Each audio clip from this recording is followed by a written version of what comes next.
شهید عزیزمون شهید دکتر آیت الله رئیسی و برادر شهیدمون آقای حسین امیر عبداللهیان بودن. خدا بکنه که این سرداران عزیز جبهه جهاد تبعید مقاومت جانانه حسین امیر عبداللهیان رو به ملت بگن، به ملت بگن زمانی که حسین امیر عبداللهیان وارد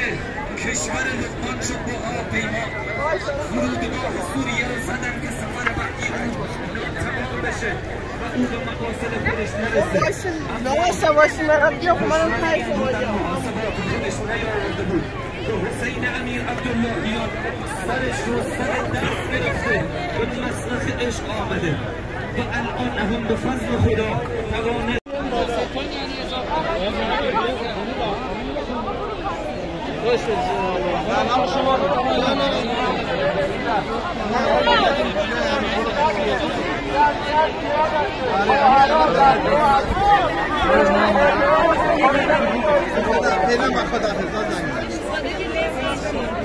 فعلا خداحافظ کنم تو فشارم الان تو جمعه.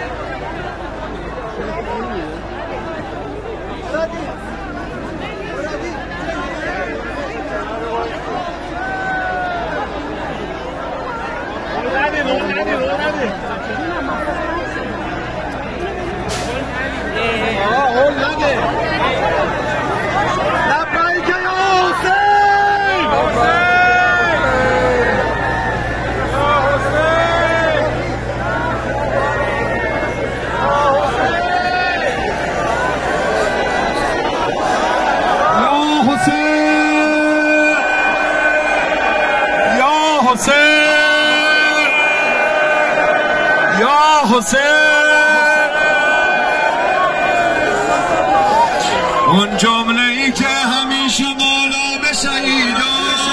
گفت باید به تو ای مرد خدا مات سیدان باید به تو ای مرد خدا مات سیدان باید به تو ای مرد خدا مات سیدان اون جمله ای که همیشه مولا به شهیدان